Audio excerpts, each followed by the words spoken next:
Well, hey, everybody. Happy Tuesday. Getting ready for Mike in the Midwest, episode 159. Let's do it. Well, hey, everybody. Welcome to episode number 159 of Mike in the Midwest, a mini podcast for the amazing patrons just like you of the Be Our Guest podcast. Of course, my name is Mike Rallman, host of the Be Our Guest podcast, which you can hear at beourguestpodcast.com or on your favorite podcast player. I use Pocket Casts. What do you listen on? Stitcher, one of the old tried and true podcast streamers and players and all that stuff, is going away this week, and that's kind of a shame. It was swallowed up by Sirius XM. They're now taking over that and kind of just capturing it and making it go away. So they're doing their own podcast thing. So RIP Stitcher, but lots of other places to listen to our show: Overcast, Pocket Casts, Google Play. Of course, Apple Podcasts has their own player. Obviously, if you're a patron, you listen to our show, and so preaching to the choir. But I hope you're as big of a podcast fan as mine, and you still get out there and discover shows. I know it's hard to find new shows, and we kind of all have our standbys and our favorites, but I like to get recommendations of podcasts, especially folks who broadcast out of their basements like I do, and just talk about random things. Like I've talked about many times, I love the independent podcaster. I kind of think it's a pretty cool medium when folks can have a voice and talk about the things they're passionate about and not be as professional as the folks at CNN or people who are on Discovery Channel, stuff like that. I mean, they have their thing, but I think podcasting is very cool when somebody that can, be in the middle of St. Peters, Missouri, St. Charles County and Missouri, kind of a suburban area, can speak to somebody in Australia. Or we're going to have a guest on from the Netherlands next week on the podcast. I think that's pretty democratic and pretty amazing. That's why I love podcasting, and hope you feel the same. So thanks again for your support. Thanks for allowing us to put out these shows. Thanks for allowing us to be able to help folks, because we're getting ready to go down to Give Kids the World here in 1 month. And I cannot tell you how excited I am for that opportunity. Over the years, we've been able to partner with Give Kids the World to raise tens of thousands of dollars for the good folks down there. And it is because of your support. We wouldn't be on the air without your support here on Patreon. You guys got us through COVID, and we've expanded the show, and you guys continue to support us. And it is so appreciated. And I always want to make sure that we're doing things for charity and for folks that need it. And Give Kids the World is our charity that we love. So I hope you can join us on that Saturday, September 9th, as we have the 6-hour live show, and give us a call so we can talk to you during that show. That'd be awesome. Noon to 6 Eastern. And if you can make it down to Florida, it'd be great to have you in the audience there on that Saturday. And on Friday, if you could volunteer with us from 7:30 to 10:30 in the morning, I think we're serving breakfast, maybe flipping pancakes. I don't know exactly what we're doing. Whatever they tell me to do, I'm going to do. But come over to the village. You got to sign up over on the Magic for Less's Facebook page. So just go to Facebook and search for the Magic for Less. There's a Google form. There's a couple forms. Sign up there. It only takes like 2 minutes. And join us. It's going to be a lot of fun. And it's an excuse to go to Florida. I get to go to Florida for that weekend. And I'm going to go to Epcot that afternoon and eat all the goodies for Food and Wine Festival for 1 day. So come hang out with us. It'll be fun. Anyway, what's going on around here? Well, today, first day back to school for my wife. It's sad because I've really enjoyed having Pam here all summer. It's really sad. And that's going to lead into my topic here. It's going to be a shorter show today because just got a lot going on. Of course, Pam is gone now. So, the schedule is off today because we've kind of gotten into the last couple of months. She walks Riley, and now I'm doing that and making sure she has her restroom break in the morning. And schedules are off today because, you get into that summertime routine, and today the routine has been broken. So it's fine, but it's just it's a sad day. And I think, parents feel this when your kids go back. It's just one of those things. It's the end of summer, and well, I don't have to go back, and that's kind of a good thing because I you know I was always sad to go back because I'm somebody who always appreciated my summers as a teacher. I did enjoy it in a way, going back to school, because I always liked teaching. I didn't like the junk that surrounded teaching. I liked the actual teaching. I liked working with my students. I didn't like doing report cards. I didn't like standardized testing. I didn't like the administrative aspects of it. I didn't like the bookkeeping. I just like doing projects. I like seeing my kids grow. I like seeing my kids come together as a family. I love that. I love making the relationships with my kids and seeing them grow as individuals and bond as a class. I love that stuff. So the beginning of the year was kind of fun. But I know that I don't have to do a lot of this stuff, like set up a classroom. Like my wife got moved to a new classroom this year, and she's in this is her 25th year of teaching this year. And she sent me a picture of her classroom and it is destroyed. I mean, it's a mess. I mean, it has a chalkboard. She sent me a picture of her classroom. It because she has 50 boxes. They moved them from her old classroom to her new classroom. She's got to unload 50 boxes and it's got a chalkboard. Now, my wife's old classroom, which she had set up because she moved there 4 years ago to this school, had obviously the white dry erase boards with the smart boards, the new technology, which they're going to move over to this classroom, but they just haven't gotten to it like they're supposed to over the summer. And there's stuff ripped off the walls. It looks terrible. And my wife is very particular. If you know my wife, if you've ever met her, super particular. And when you look at a classroom in like a teacher magazine, my wife's classroom is always beautiful. It's always the most welcoming environment for a student you could ever have. She gets the trims that look good. I think I've mentioned this on the show. She would go around our old school where we both taught together and she made sure she got every blue chair so that every kid had the same colored chair in her classroom. In my classroom, we had random colored chairs. We had some kids had orange, some kids had blue, some kids had red. It didn't matter. I didn't care as long as they had somewhere to sit. It didn't bother me. Her class looked like something out of a magazine. It always looked great. And I get it because it was very welcoming. It was very warm. She had, the sitting area where you could read with the pillows and stuff like that. I didn't have that. I was next door. We just came in and got the work done. And not that my room wasn't like a prison, but it wasn't Ms. Bullington's room next door. Like that was the place to be on a cold winter day in January. Like she always had candles burning and I had the Illumination soundtrack playing those. So score one for Mr. Rallman. But anyway, she's having a rough day because it's first day back. The room is just, everything is, if you've ever been in a classroom in August before the kids come, because they come in about a week and a half, like, the desks are all scattered everywhere. The teacher desk is nowhere to be found. The paint is chipped off the walls. Everything is just, I mean, it looks like just like a riot happened. And she's sending me pictures and it's a hard day. It's a hard day. So I'm hoping she hangs in there and goes and gets a Jimmy John's. There's a Jimmy John's across the street, gets a Little John, and hope she has a good day. Because the thing is, her students are lucky to have her. She's an awesome teacher. And today's a hard day, but it'll get better. And I'm just hoping she hangs in there. So, fellow teachers, you know what I'm saying. It's not easy, but it'll get better. Okay, so what else is going on around here? I know, sorry about the downer, man. You're paying all this money for Mike to get on here and just make you sad. I'm so sorry about that. The weather's great around St. Louis. I can tell you that right now. It's pretty nice. It's not so hot. I know down in Florida, though, if you're in Walt Disney World area, holy smoly, I saw the heat index was going to get up to 115 yesterday.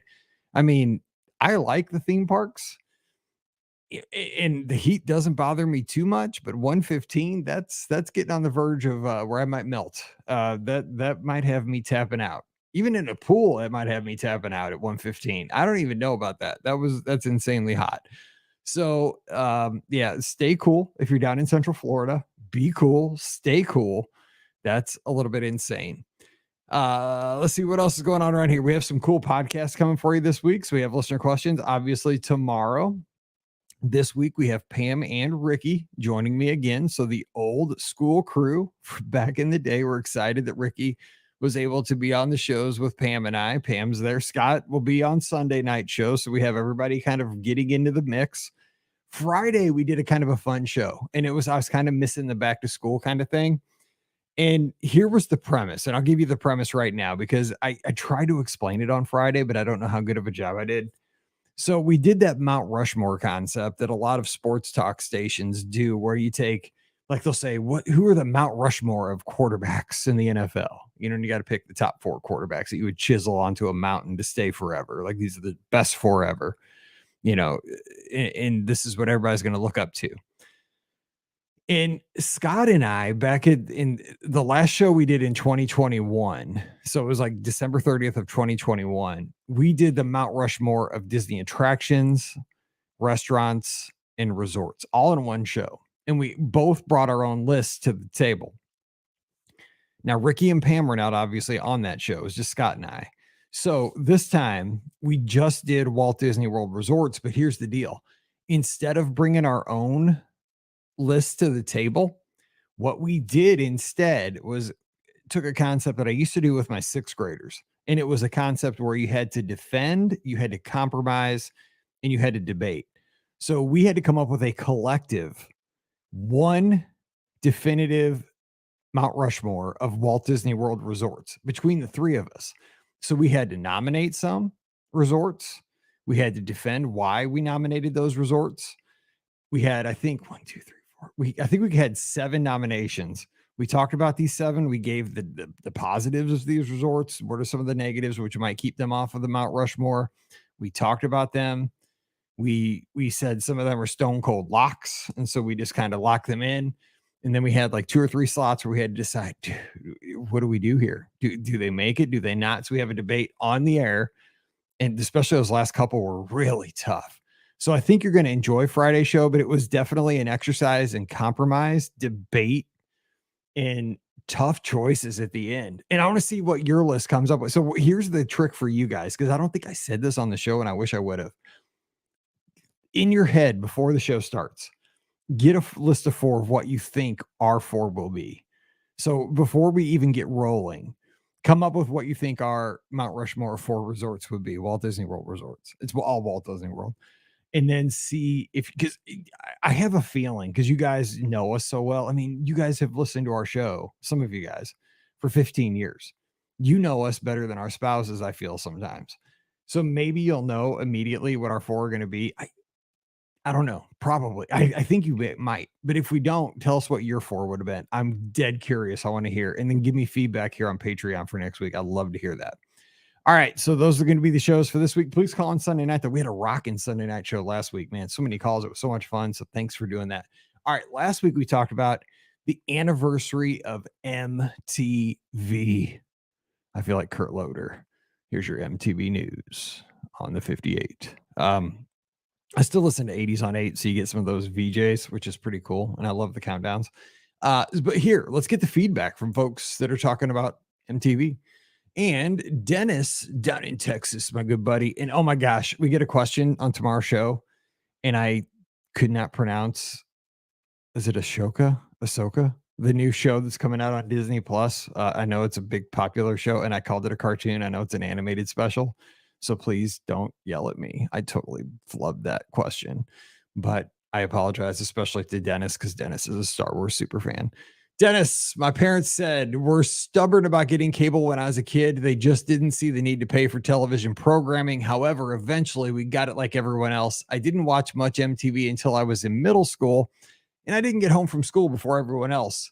I was always surprised that none of the singers in band looked like what I envisioned them to look like. That's a great point. I agree with that.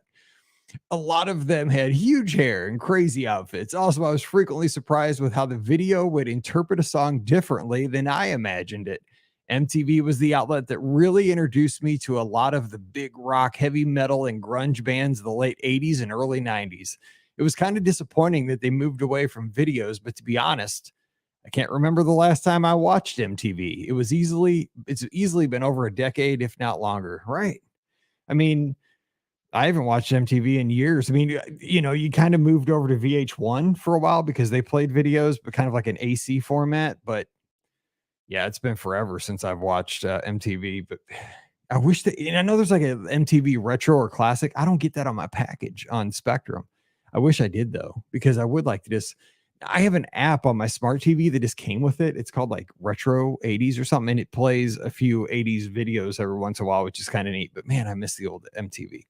John Luther says, I never had cable at home growing up, so I would only see MTV at friends' houses. We did, however, have a VHS player. So I did have a library of Friday night videos recorded.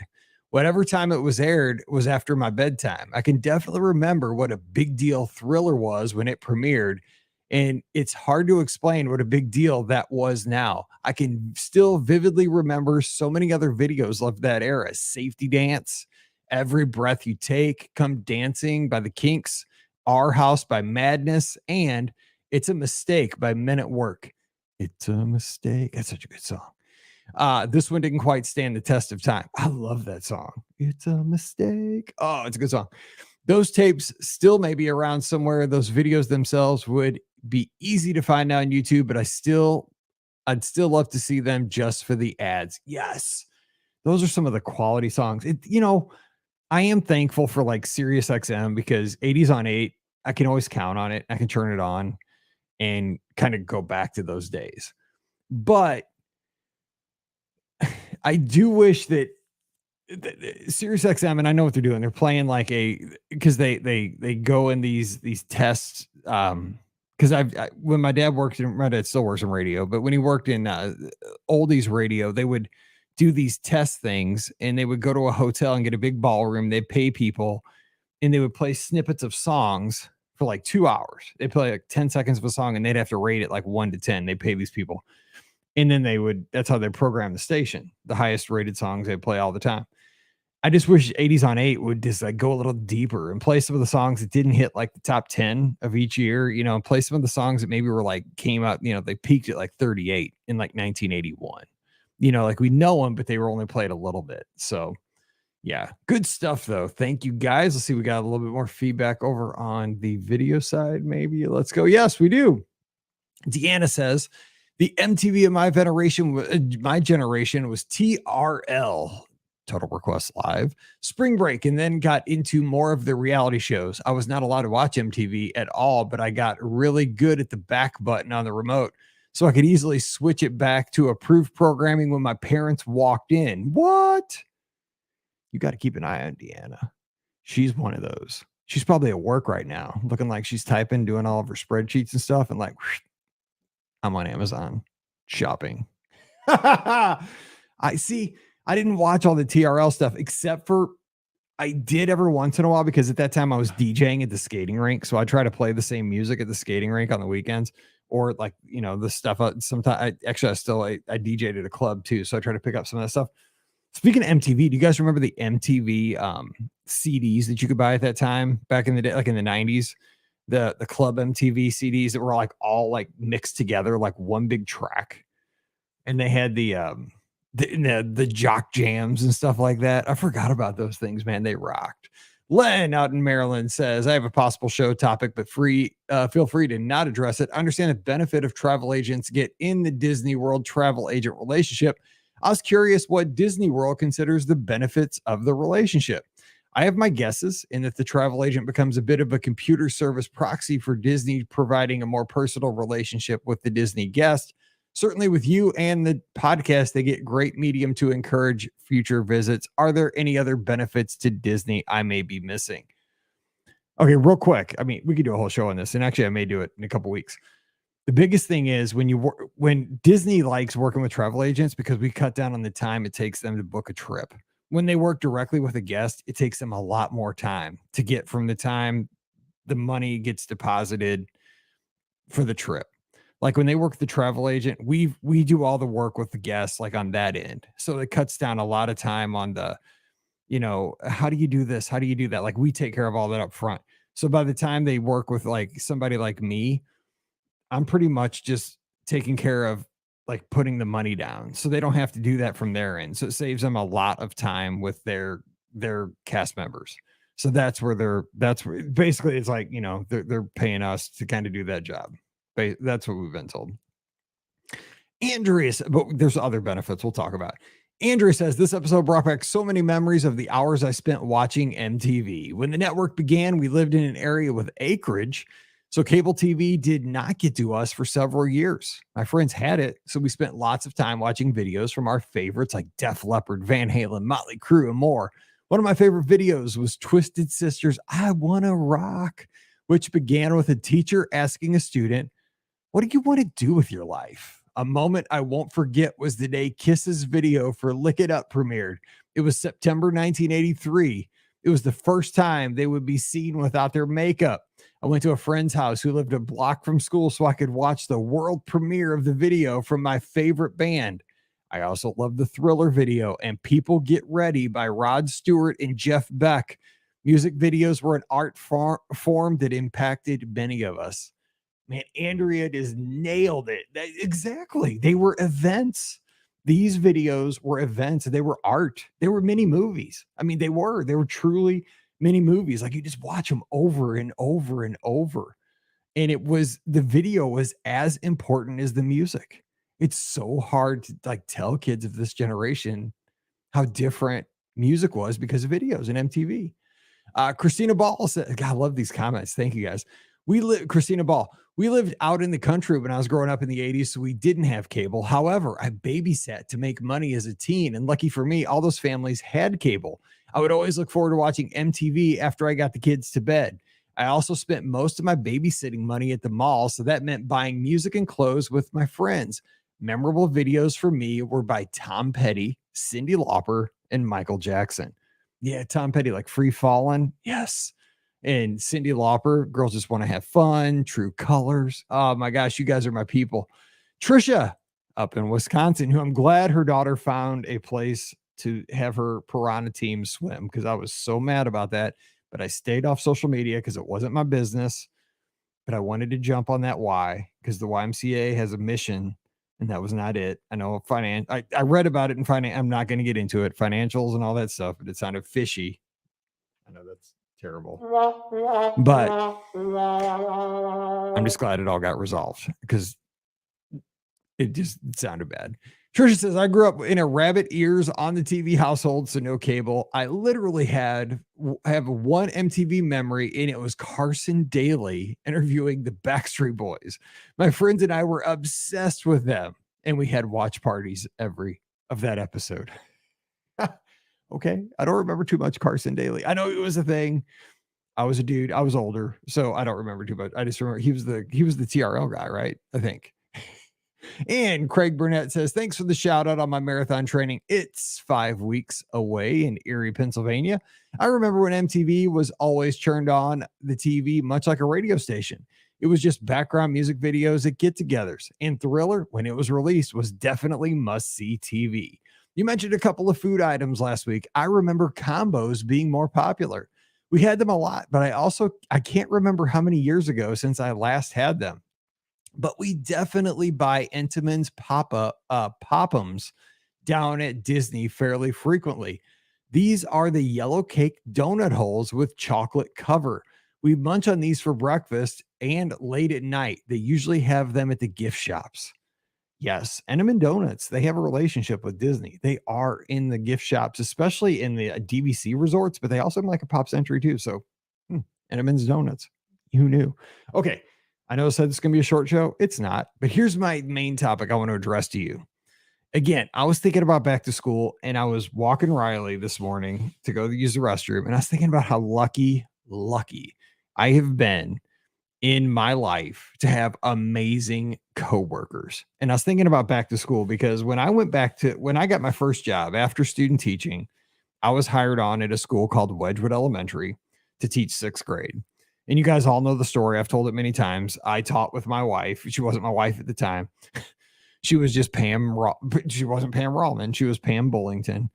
So it was Pam. And then I had 2 other co-teachers in 6th grade. There was a team of 4 of us, myself, Pam, and then Mrs. Timmons and Mrs. Perrin. Jane Timmons and Rosemary Perrin were both older veteran teachers. They were amazing 6th grade. So was Pam, but Pam was my age. But Rosemary and Jane were like just amazing teachers. Like they were just veteran teachers. They were like when you want to think about like, like the prototypical professional 6th grade teacher, that was Jane and Rosemary. They were awesome. And so I got hired on as a part of this team. Didn't know anything. I'm just a dude walking into this. Like, I want to teach. Okay. What do you want? I don't know what's going on, but I just want to teach, but what are you going to do? I don't know. So I got thrown onto this team. And I know that first summer before school started, we met all summer because we had a new reading series. And we dove into this reading series and we broke it down and we looked at every story we were going to teach the entire year because we had a basal. So we had like a story per week. And we looked at the story, we looked at the themes. We did like Number the Stars by Lois Lowry, and that had to do with World War II and the Holocaust. And we said, okay, so we can cross this up with, teaching about the Holocaust. We can do social studies lessons. We can do geography with this. Okay, here's how we can teach, we can draw a spelling list out of this. We can do language arts lessons. We can do a writing prompt out of this. And this will cross reference with, it was like we did this the whole summer.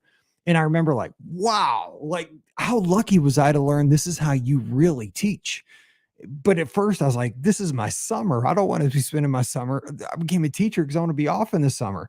But we spent the summer diving into this reading series. And you know what? It made my next 5 years of teaching so much better because we use that whole plan, not just for that whole school year. We used it for the next like 5 to 7 years. We modified it, of course, as we went. But man, I was so thankful to land on a team with Pam, Rosemary, and Jane because not only did they show me that first summer that, yeah, you got to put in work before the school year starts. You don't just start working during O week. You got to work before so that you have results during. Like I learned that teaching wasn't just when the bell rings you teach, it's over the summer when you put and I've tried to teach this to my kids. I've tried to teach this to other people that I've had under my wings at other positions, that a lot of times it's that work that you do that nobody sees because nobody at the school saw us. We met over at Rosemary's house over the summer. And at the time I was kind of pouty puss about it, right? I didn't like it. Like I didn't want to get up at 9 o'clock in the morning and go over to Rosemary's house in June. Again, I wanted to be off, I was like 25 and I want to sleep in. I don't, but I learned big picture that, wow, how lucky was I? And they were so kind to me. They kind of knew, but they were kind and they would, bring me something from the bread company, or it's Panera. We call it bread company in St. Louis. They bring me a bagel with a cream cheese and a Coke or something. They were pandering to me to ease me into this whole situation. And that whole school year, they would bring me along. They would always ask me, Mike, how's your class doing? They would set me up before meet the teacher. Okay, here's what you can expect. Here's what's going to happen.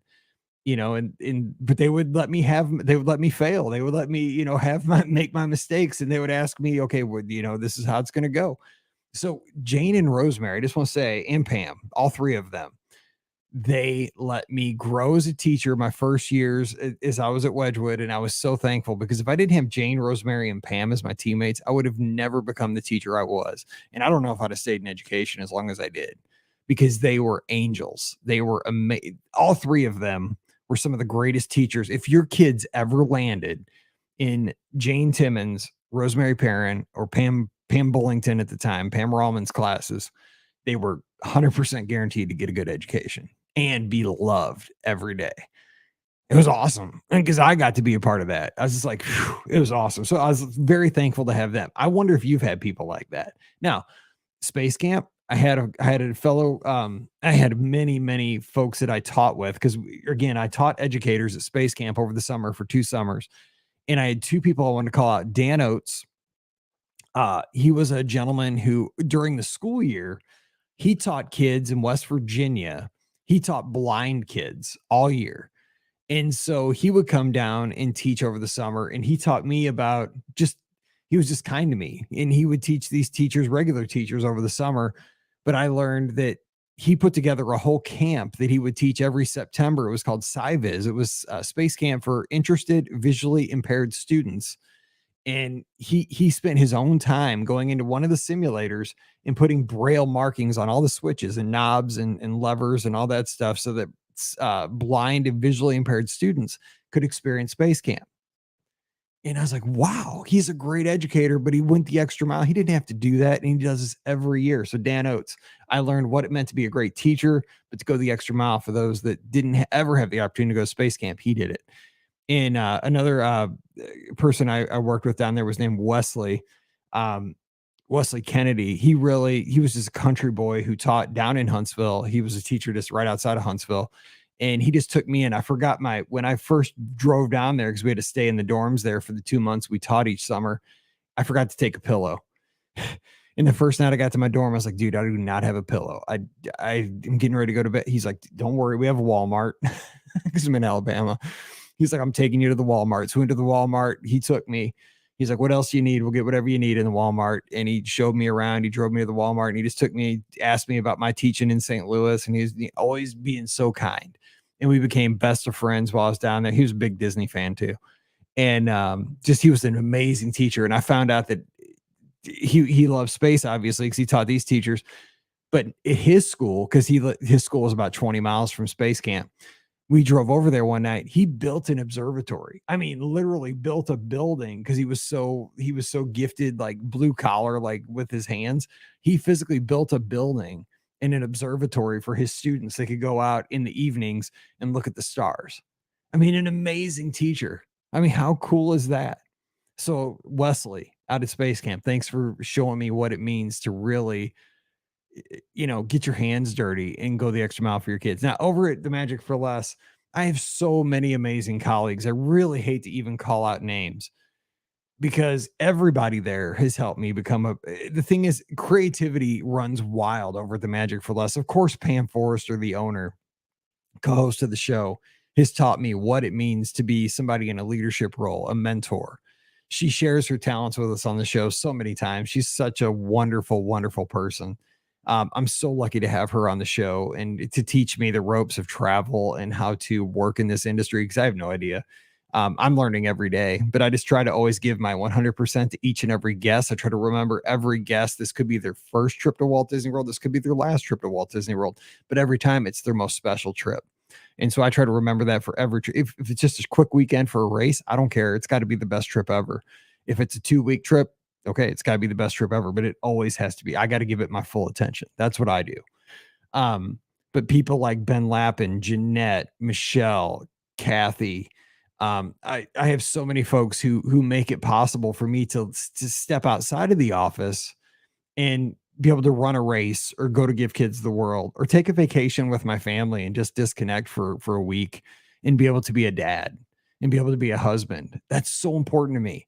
And I couldn't do that without folks like I said, these folks that I just mentioned. I appreciate them more than words can express in the show today. So I thank them very much for allowing me to do that. And I learn from them because I see them on social media. They do Instagram better than I do.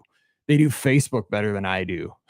And I don't even try to keep up with them because they do it better. I do the podcast. That's my way of getting the word out. And they do Instagram better. They do a lot of the social media better than I do. So we all do our things, but I learn from them and I'm amazed by them. And I'm proud to call them teammates and colleagues over the Magic for Less. So here's my question to you. First of all, I hope in this back to school season, here's where like in August and September in the fall, and it's kind of a fresh start in education. Maybe it's a fresh start. I know a lot of industries don't get fresh starts, but look around you. Are you thankful for your coworkers? I know a lot of our coworkers get on our nerves. I know that. I get that. I'm lucky I get to work from home. My coworker's Riley. But I'd love to hear a quick little snippet of a coworker, a colleague that has really been special to you or key to you, because I know we all have them that have made you better. Because I think it's good to acknowledge it makes you feel better because I know that I've had more than my fair share of folks that have given more than they needed to make me a better person. I could have named 100 more people probably. But those people that I mentioned today, God, I'm so lucky to have crossed paths with them because they made me a better person. They made me a better professional. And I'm just so thankful for that. So I'd love to hear that. Patreon.com/BeOurGuest podcast. Who are you thankful for as far as like fellow colleagues, fellow coworkers? I'd love to hear that. So hope you have a great week. Let's talk about it next week. And you guys, until then, stay safe, stay healthy, and I'll see you real soon.